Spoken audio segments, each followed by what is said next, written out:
Here's another graph, but this time, what do we have? We've got a cosine graph, and we know that we are going to end up moving down by 2 units.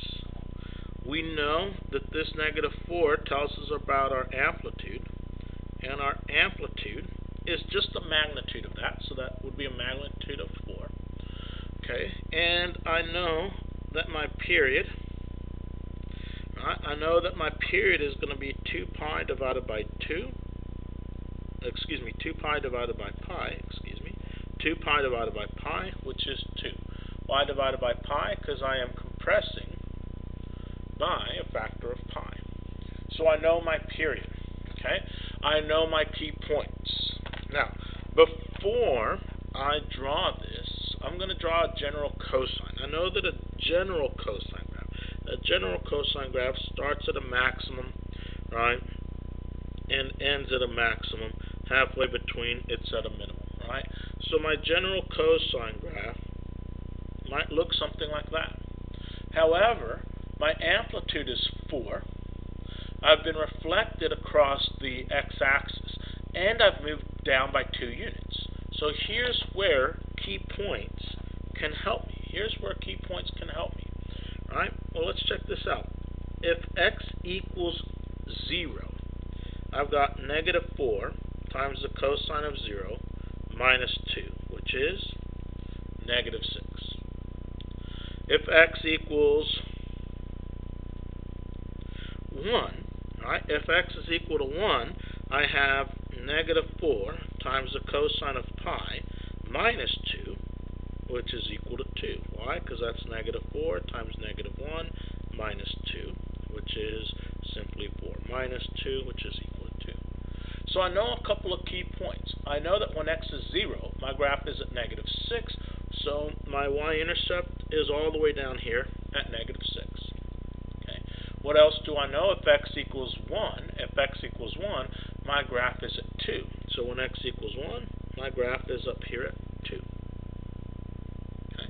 And I know that my period is equal to 2, right? So I will repeat when I get to my period. Right?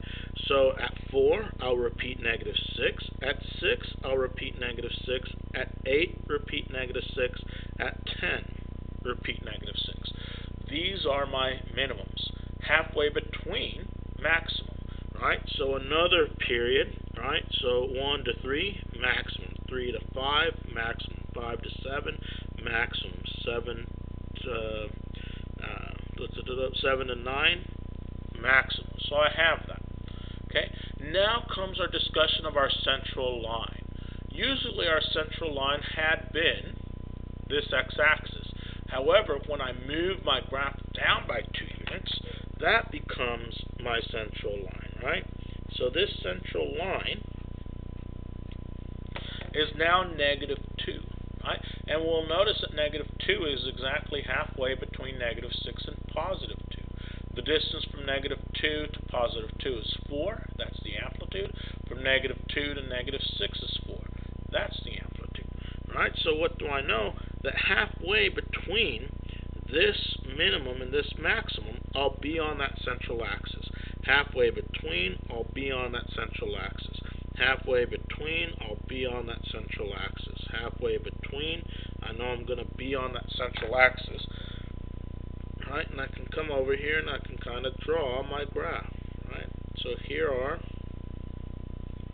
a couple of periods of my graph, and I can keep on repeating that process to be on that central axis. Right, every half period,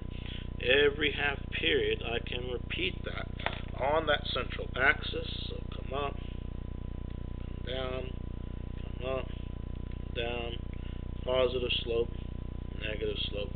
Okay, and there is my graph. Okay, now realize that we used this initial drawing to help us kind of figure out what we were going to do. Right, we can erase it afterwards. If I start at a maximum or at a minimum, I'm thinking a cosine function. My period is 2, which came from this. The amplitude is 4, which came from that. Right? Right? So just from this, I'm able to, from the graph, start to figure out the equation that I have. And that's going to be important later on. So for this one, right, any additional things include the domain and the range. Right? So our domain, based on x values, for sine and cosine, the domain is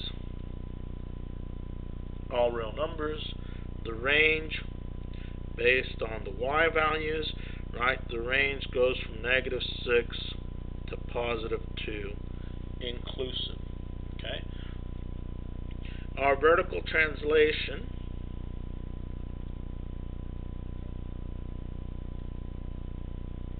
affects our, what we've been calling, central line. Right? So in this case, our central line was at y equals -2. Right? It's important to understand our period. Right? And in this case, our period was 2 pi divided by pi, which is 2. And it's important to understand our amplitude, which was the magnitude of -4, which was simply 4. And notice that the distance, right, from -6 to +2 is 8, and half of that is 4. Okay? Very, very good. Very important.